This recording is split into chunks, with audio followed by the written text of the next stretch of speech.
Hi, everyone. Thanks for jumping on and joining us. We'll give just another minute or two while we let some people jump on. Okay, we will get started with just a few housekeeping items, but good morning or good afternoon, wherever you're located. I'm Marie Christensen, marketing specialist at TCN, and I'm so happy to welcome you all to TCN's webinar focusing on having no more surprises by using workforce management's visibility to anticipate and act. We're excited to share new ways for you to take control of your operations, but before we get started, I'll cover a few housekeeping items. First off, this webinar is being recorded and we will be providing access to the recording after the webinar. So keep an eye out for that on TCN's LinkedIn and in your inboxes over the next few days. Second, during the webinar, if you have any questions or comments, please utilize the chat or Q&A functions on the Zoom control panel. Feel free to ask questions. We'll do our best to address them throughout the session, and we'll open it up for a Q&A at the end of the webinar as well. So I'd like to encourage everyone to participate and ask anything you want or need. In today's webinar, we're excited to dive into TCN's workforce management and strategies to help you eliminate disruptions and wasted time. We're so happy to have our in-house expert, Heather Jones, to walk us through this today. Heather Jones is TCN's workforce management subject matter expert. She grew up in contact centers, starting as a customer service agent when she was just 18, and now has upwards of 20 years of experience, with most of those being in a workforce management role. She's also a mother, a data detective, a critical thinker, and a problem solver. Heather loves coffee, photography, writing, and learning, and she especially loves knowledge sharing about workforce management. So, all of you attending the webinar today, you're all in the right place. We're excited to have Heather with us and to hear what she has in store for everyone today. Now, let's just take a quick look at the agenda. We're going to start with an intro to TCN's workforce management solution. Then we'll learn about how to better understand your data and what it's telling you. Next, we'll look at how or when to react to changes and fluctuations. Then we'll take a look into TCN's workforce management tool. And finally, we'll open it up at the end for Q&A and final thoughts. And before we dive in, we have McKay Bird here, TCN's Chief Marketing Officer, to set the stage and go over TCN's operator platform.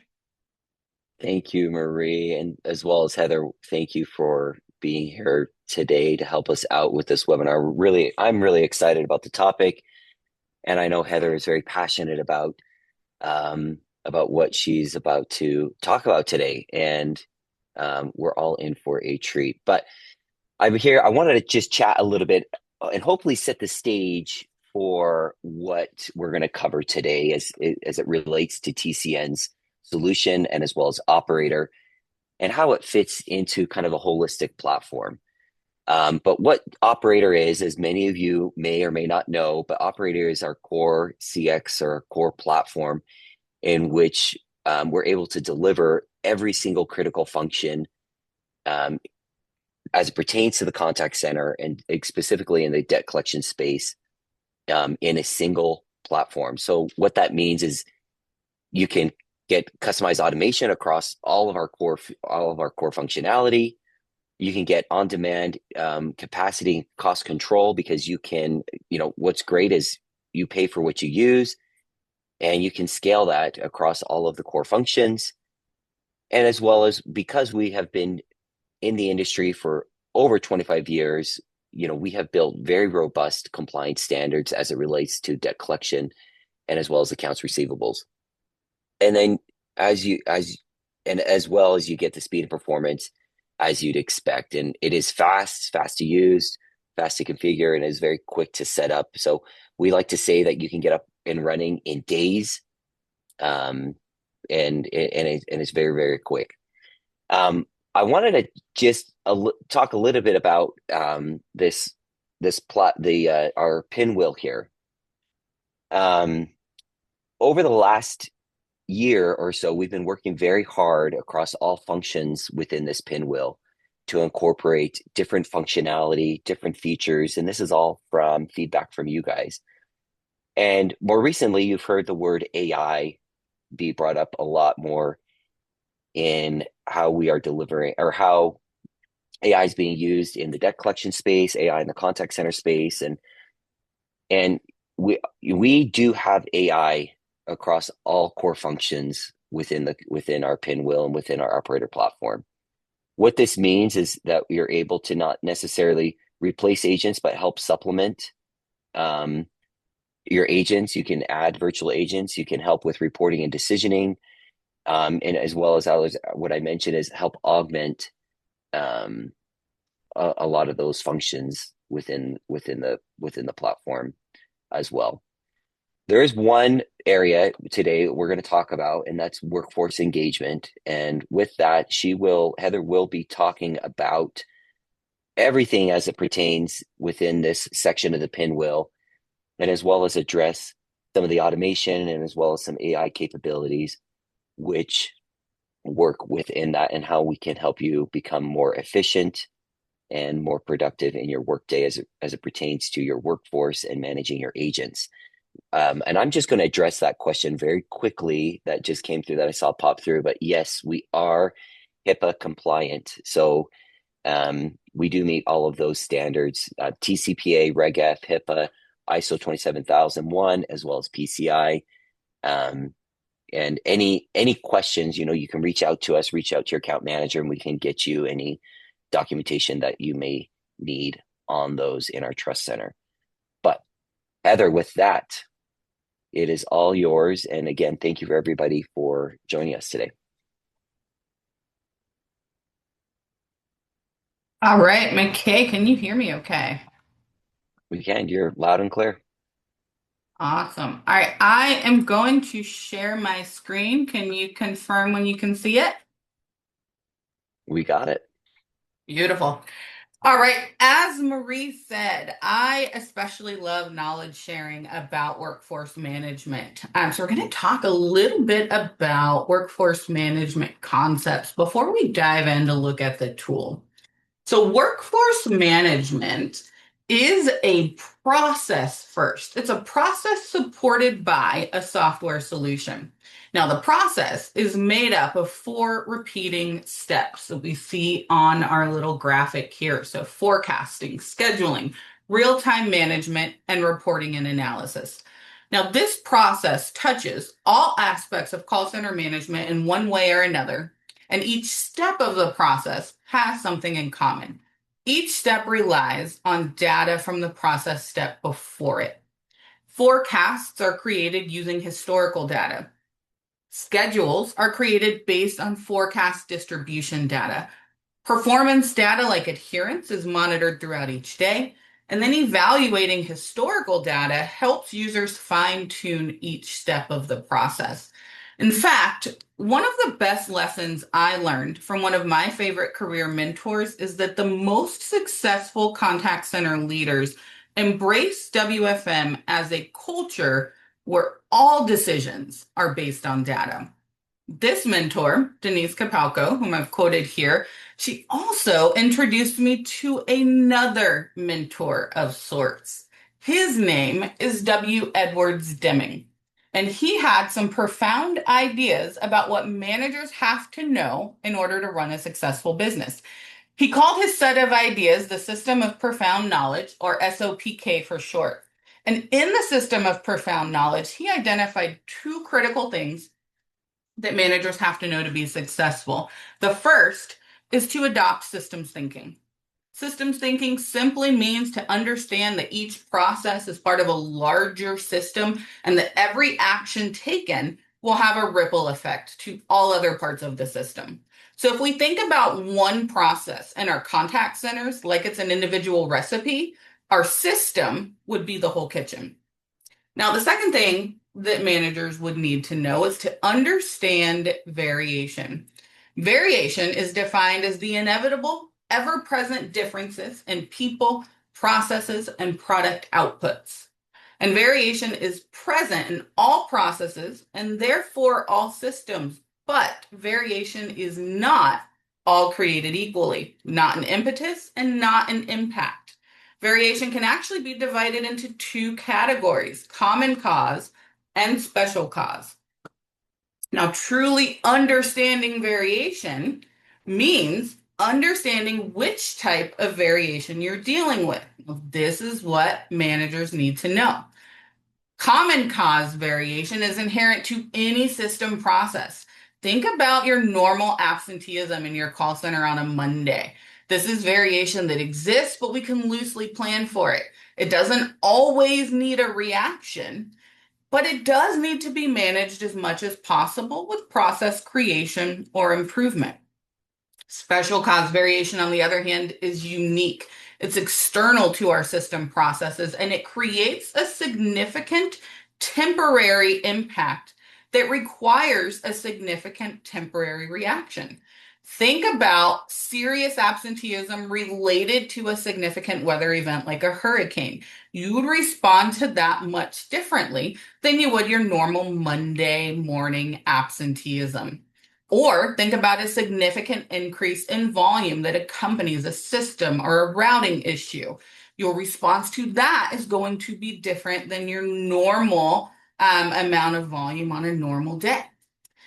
Now, things start to get muddy when we don't understand which type of variation we're dealing with, because not understanding variation means that your leaders could be having a special cause, unique and significant reaction to common cause variation. And when this happens, it is called tampering because it unnecessarily disrupts the system.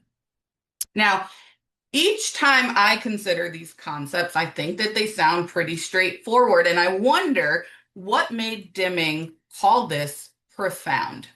In practice, though, I found time and time again with teams that I worked with that thinking this way is harder than we initially think it should be. And that is because the human brain is wired for efficiency more than effectiveness. It is prone to detect patterns and react to them. So when we see a data set like this and we're presented with the question, is there anything wrong at 9 a.m., our brains, at least my brain, starts to think, well, maybe not wrong, but I do recognize that 9 a.m. is the highest interval there, and I'd kind of like to understand more about that, right? Our brains get working in that direction, and we miss the possibility that the actual answer right here might be, nope, nothing is wrong. Systems naturally fluctuate, and since we're wired to recognize and react to that spike, we often end up acting when we aren't really sure that we need to. So, with that in mind, let's take a look at how that 9 a.m. interval from that data set actually played out on a call center floor. And we're going to do that with the help of Dave. Dave was the call center supervisor on the floor during that 9 a.m. interval, and here's what happened. He saw a queue build consistently for 10 minutes. He got an IM from a VP asking why the queue was getting high, so he immediately jumped into action, right? And this is what he did. He pulled agents from back office work to take inbound calls. He canceled meetings and coaching sessions for the next half hour to bring as many productive resources as possible back to the phones. And then he sent escalation messages, so no other VPs or senior leaders needed to reach out to find out what was going on. He wanted to make sure they had the information as proactively as possible. So over the next 10 minutes, the queue slowly cleared. Dave breathed a sigh of relief, and then he updated the VP that had reached out that the queue was now clear. So the situation was handled. But I'm going to challenge us to ask ourselves the question of, is this a job well done? Or did Dave tamper, right? Based on what we just learned about variation and our response to it. So I know that you guys are muted and you can't talk to me, but I'm hoping that most of you are thinking that Dave definitely tampered. And he tampered because he did not look at enough data to understand which type of variation he was dealing with. And as a result, he gave an immediate and unique response to that cue. He gave a special cause response to what was actually a natural fluctuation in call volume. Because what our friend Dave doesn't know is that the queue would have cleared within the next 15 to 30 minutes anyway. It was a result of common cause variation. So, how would Dave have known this? Could Dave have known this?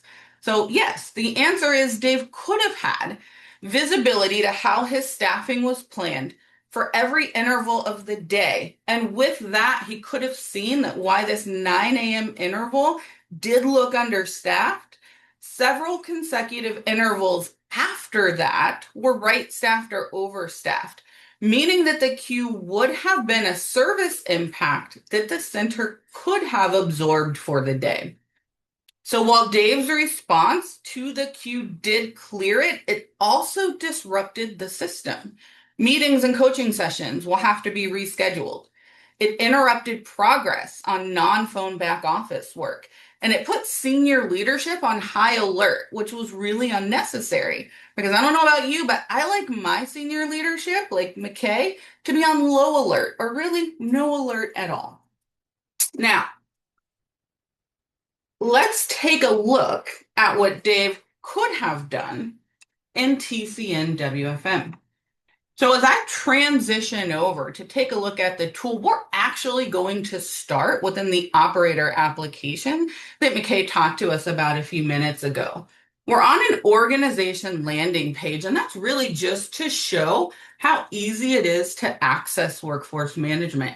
If you are already doing business with TCN, this is a permission that gets turned on, and then this link is available in a matter of seconds. And once we're in workforce management, the momentum doesn't slow down because we can immediately access our forecaster menu in the top left-hand corner of our screen and immediately get an opportunity to pull our existing call data in.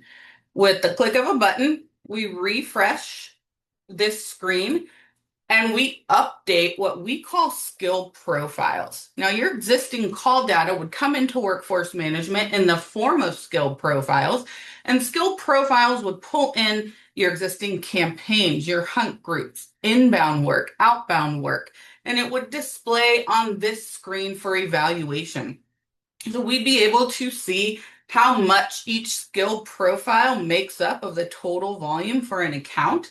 I have one skill profile here in my demo account, but we've worked with up to 400 before.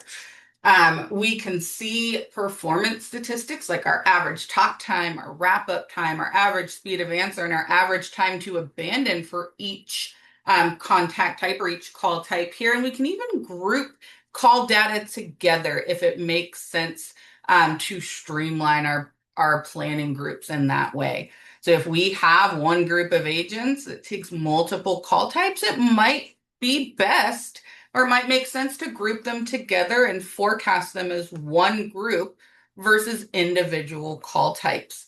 That is all something that we would discuss and evaluate together. And then once the call volume, or once we've identified and evaluated call volume here, we can access our forecaster menu one more time and use that data to create a forecast. We would do that with our profile forecasting model. And here, all we need to do to get started is specify a time zone, a date range we want to create a forecast for, and then a skill profile that we want to use. Once we select those three options, you can see that WFM starts to pull in that history, evaluate those patterns, and it is going to create a future forecast for us. Now, this is where Dave and his use case would have started to map out where the work was, where calls were coming in, how many calls were coming in each month of the year, each week of the month, each day of the week, each time of day, and use that history again to make future projections. When we're looking at the forecast on the screen here, we can choose to include some history to evaluate our future forecast against some of our recent historical volumes.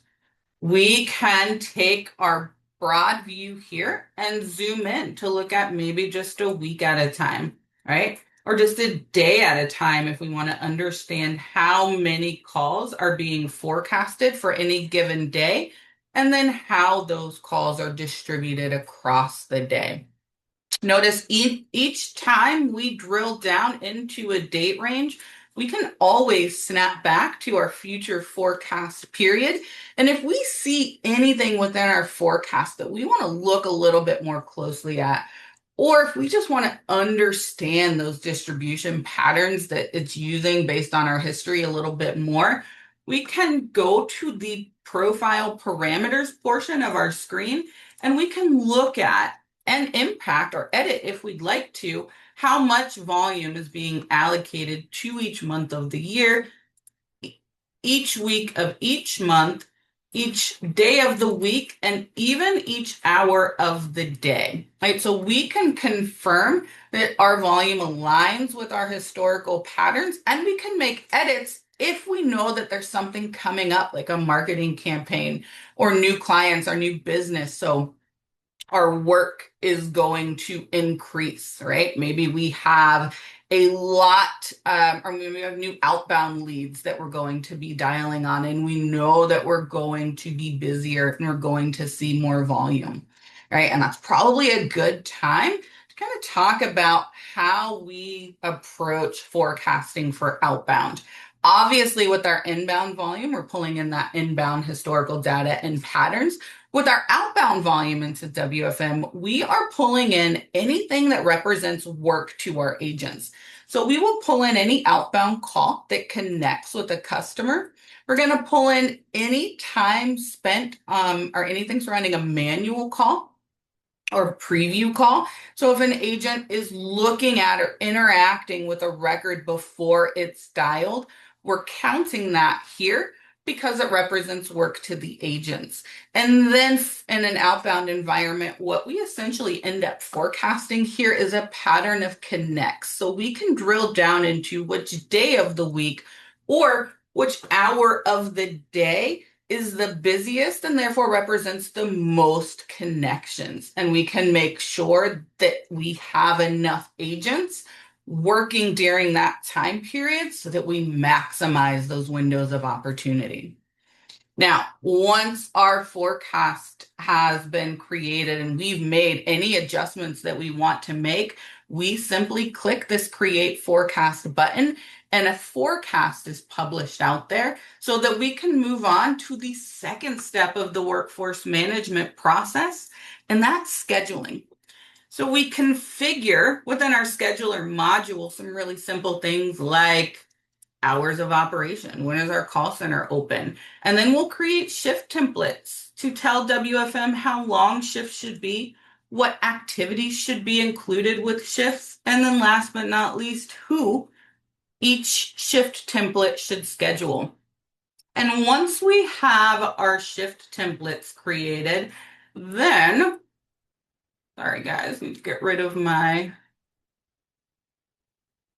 menu here. Then we can hopefully get to the right screen here. Then we can get to our scheduler screen.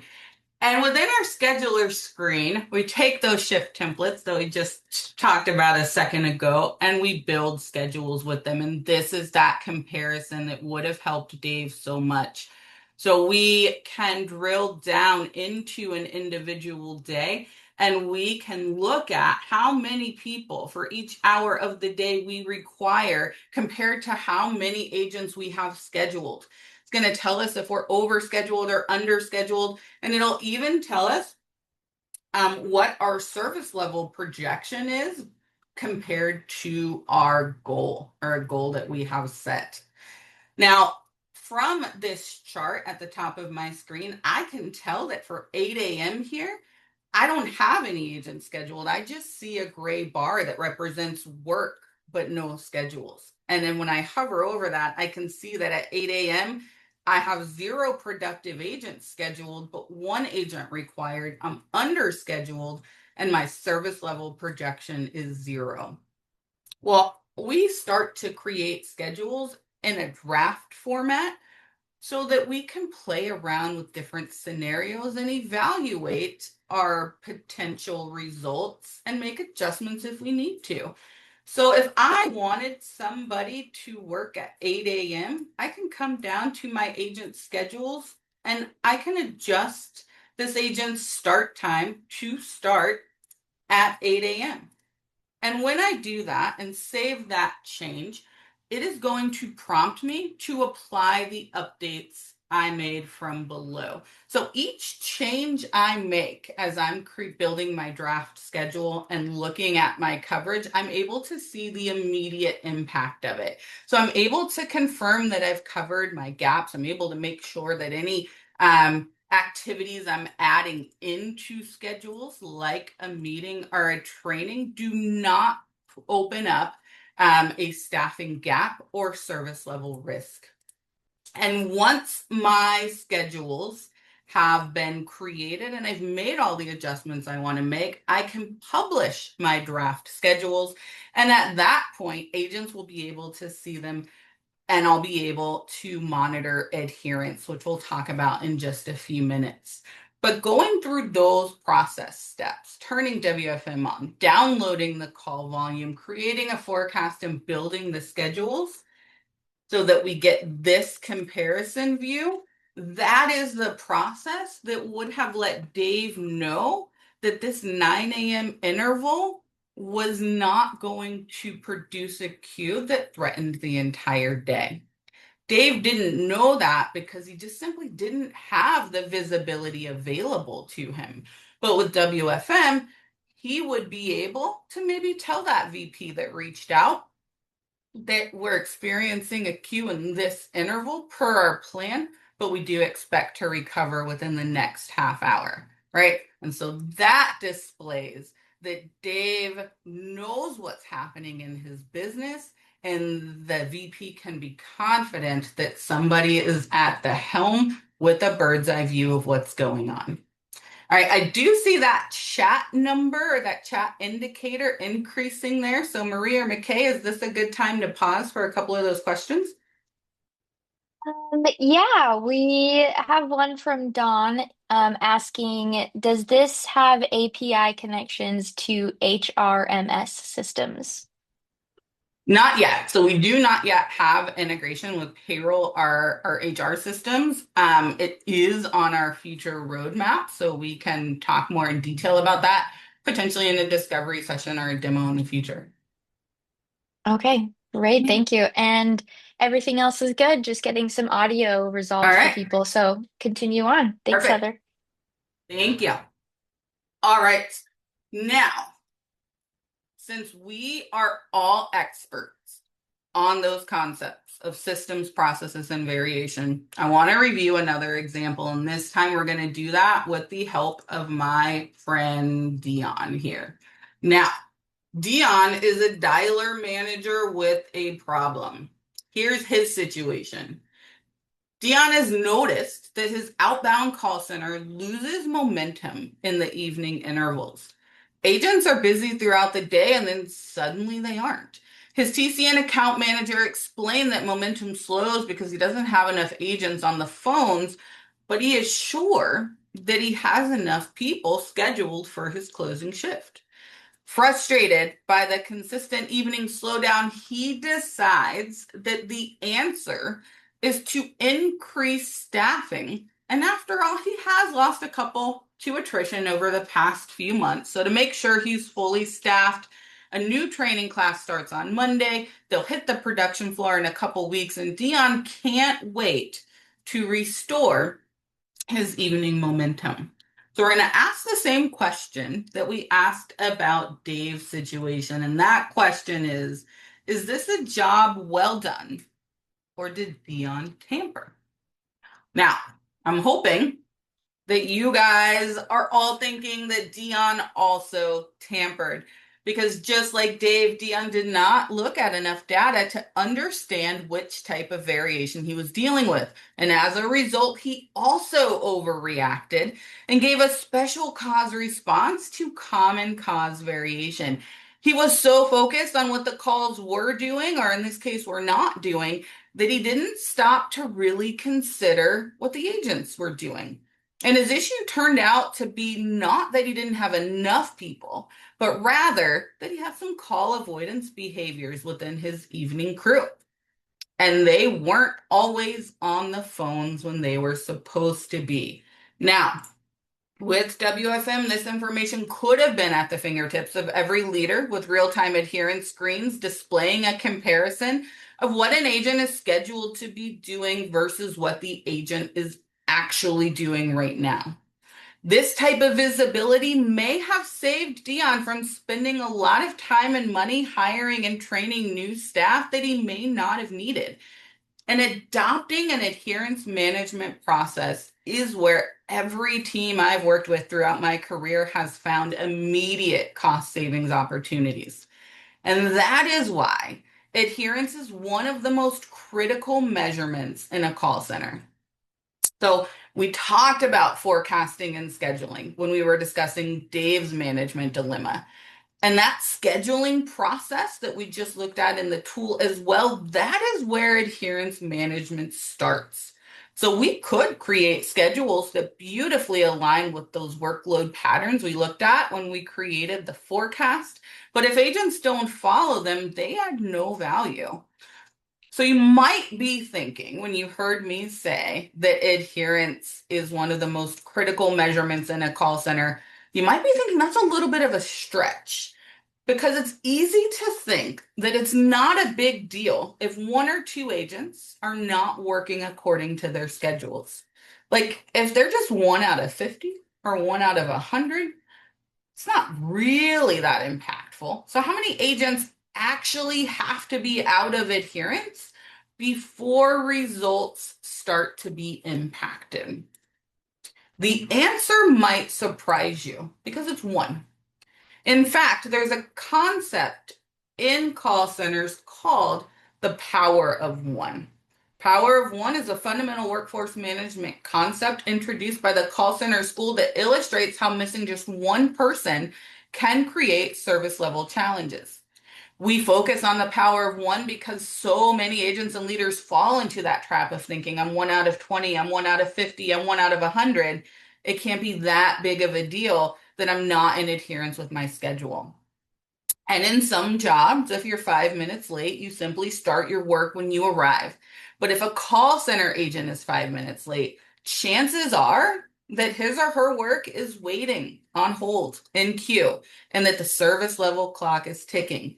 And the thing about calls in a call center is that they arrive randomly, right? So meaning that the impact of one person is nonlinear. And we cannot assume that losing 10% of our staff equates to a 10% impact to our performance.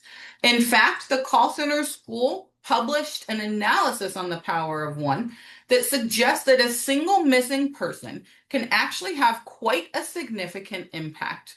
So if we considered this example from the call center school study, where a contact center is expecting 175 calls with an average handle time of 450 seconds.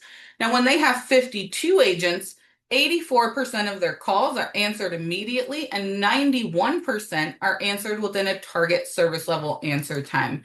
But when we subtract just one person, that immediate answer percentage drops to 79%, and then only 87 are answered within the target range. And if we subtract one more, we're down to just 82 being answered within a target range. And if we're managing to an 80% service level, right, that's on the verge of missing goal.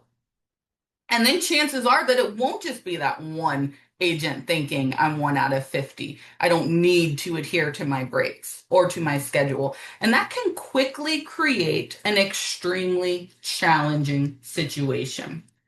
So real-time adherence visibility would have allowed our friend Dion to see and address real-time impacts And then WFM data flowing into the existing business intelligence tool allows for the creation of adherence dashboards that allow leaders to view agent activity and adherence across time so that they can determine if that real-time impact they addressed earlier is representative of a longer-term behavioral pattern that needs to be addressed in a coaching conversation.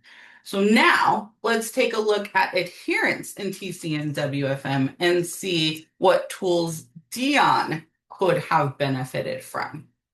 Now, when we are working with our demo schedules and we talked about publishing those schedules, we talked about published schedules being able to be viewed by our agents as well as being visible in our real-time adherence screen.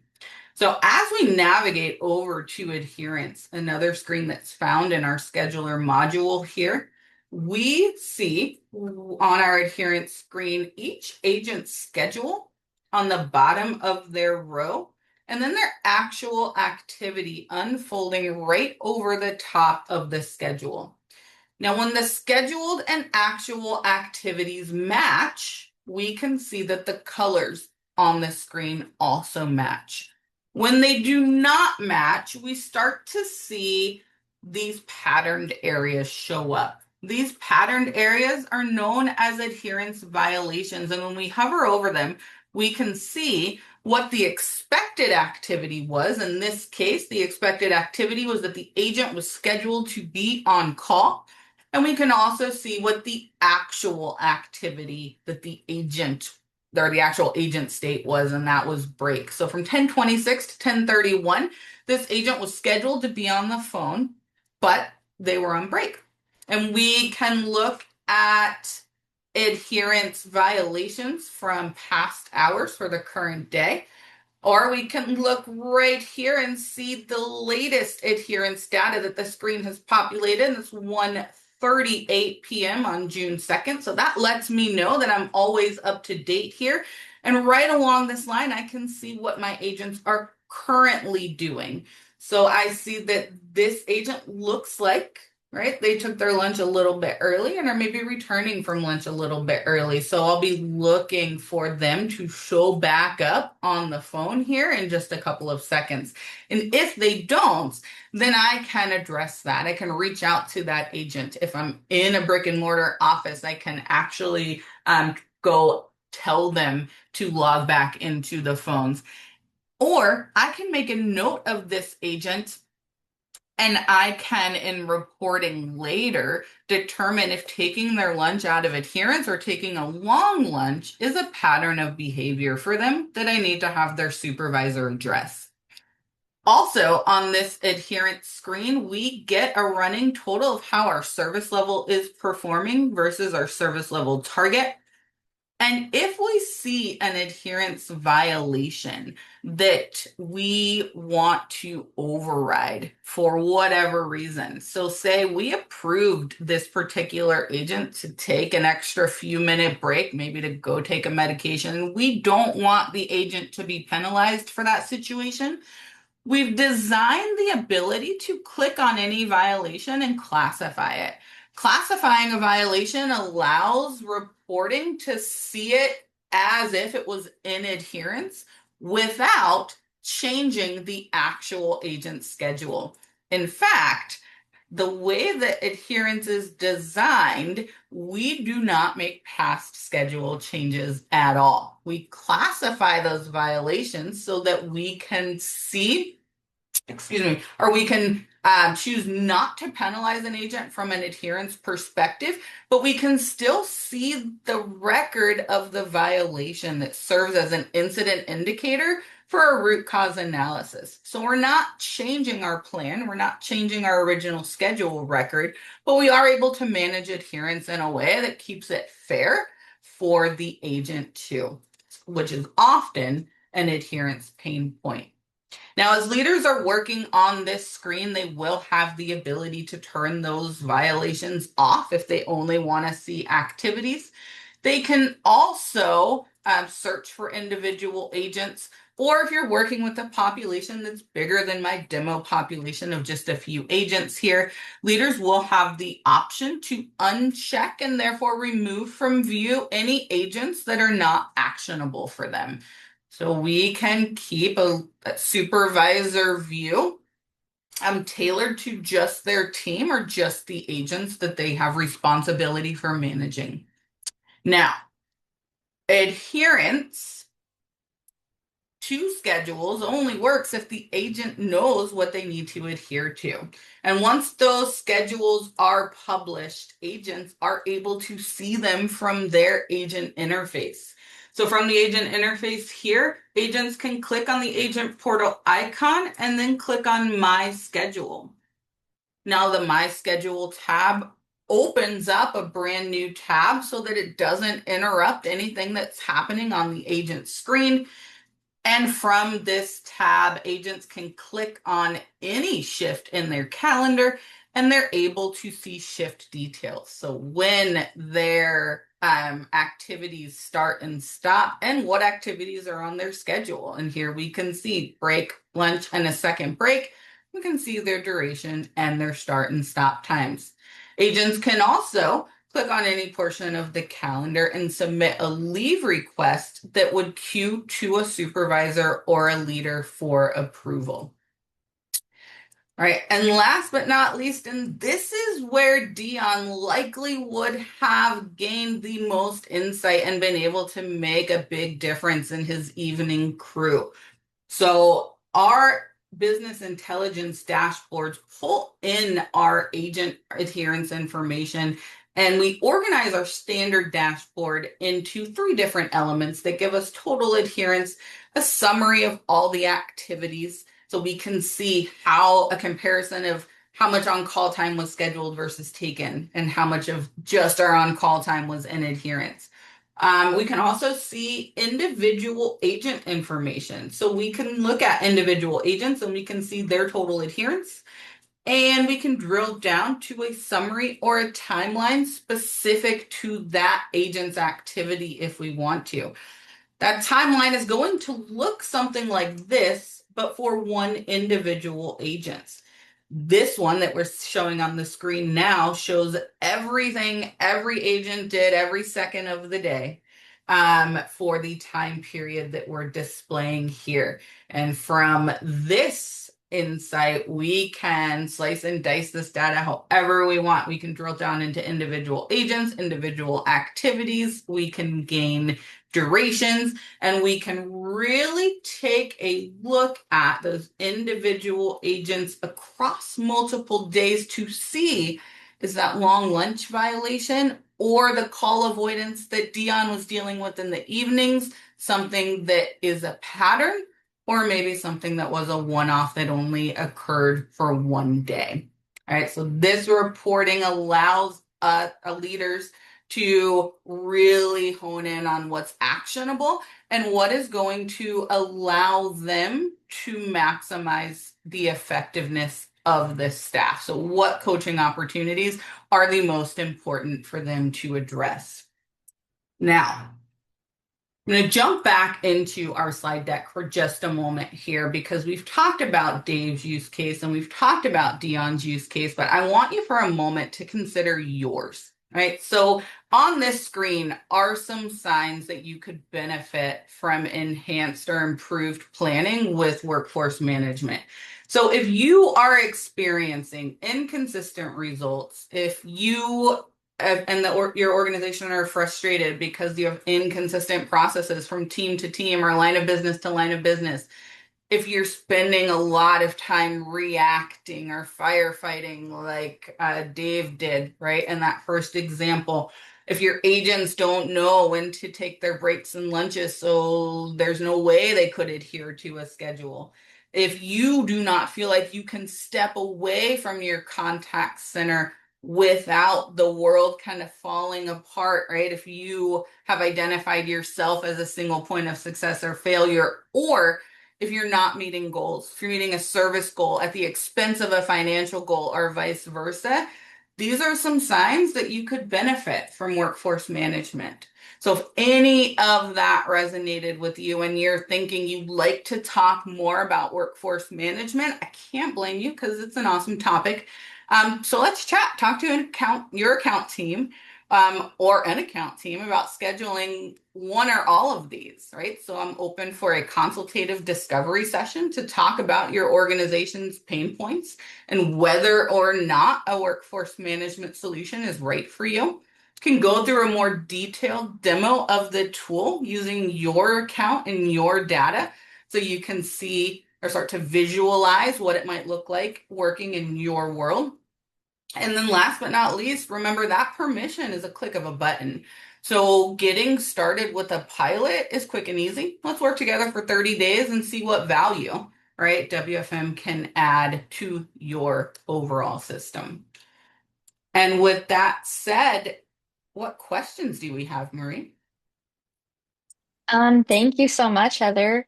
We have a few questions. First one is, can these staffing forecasts include campaigns that are scheduled but not completed?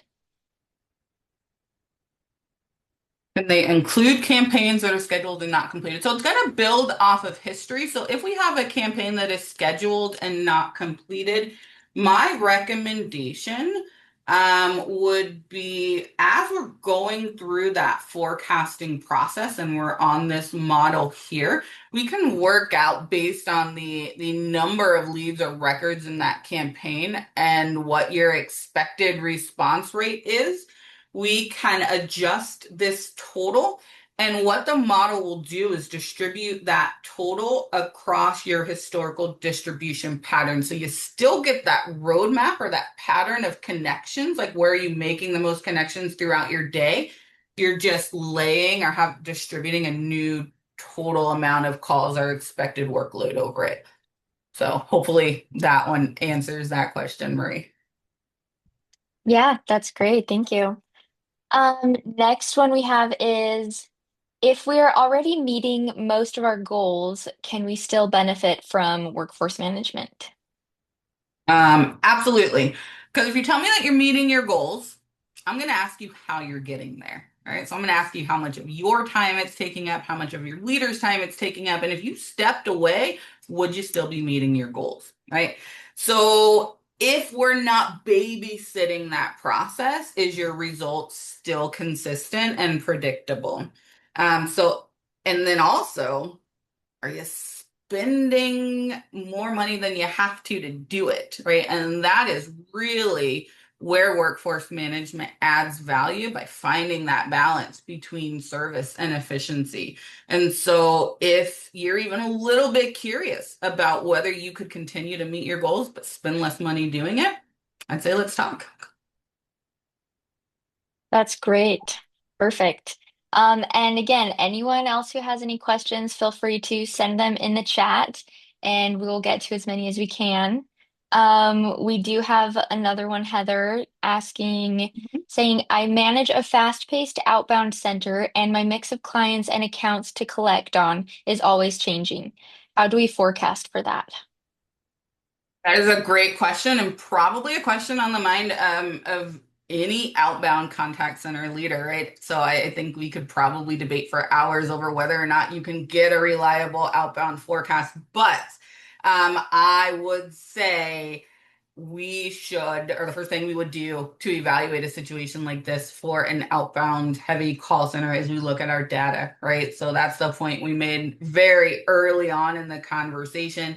So we look at our data and we determine for our outbound contacts how we want to manage that. We can tell WFM using our forecasting parameters to consider all of our history, or we can tell it to consider only a portion of our history. So if we have 2 years of outbound history, we can build a forecast based on patterns that span those 2 years. Or if our most recent client or mix of volume is new over the past month, maybe we forecast just looking at the past month. We can also look at a period of time, but tell WFM to weight a portion of that differently. So I can look at the past quarter but tell it to consider results from the past month as being heavier towards my patterns and my averages as other time periods. So if it does turn out, though, right, that our call volume or that a client's call volume is in fact entirely too volatile to really be able to grab onto those patterns and create a forecast for it, that's okay. Because we do have a couple cases like that where they are dialing fast and furious, their processes are kind of chaotic, and they don't want to take the time to streamline those right now. So they end up really leaning in to adherence because they are able from there to consistently maximize the effectiveness of the staff that's dialing, ensuring that they're not wasting any labor dollars. So in those situations, there's still tremendous value to be added just from that adherence visibility, Marie. That's excellent. Thank you. We have another question saying, we're a small contact center and want to limit having a dedicated WFM person. How are you using AI and alerts to help us manage? So, from an AI perspective, AI is in place in the forecast creation process as well as the schedule building process.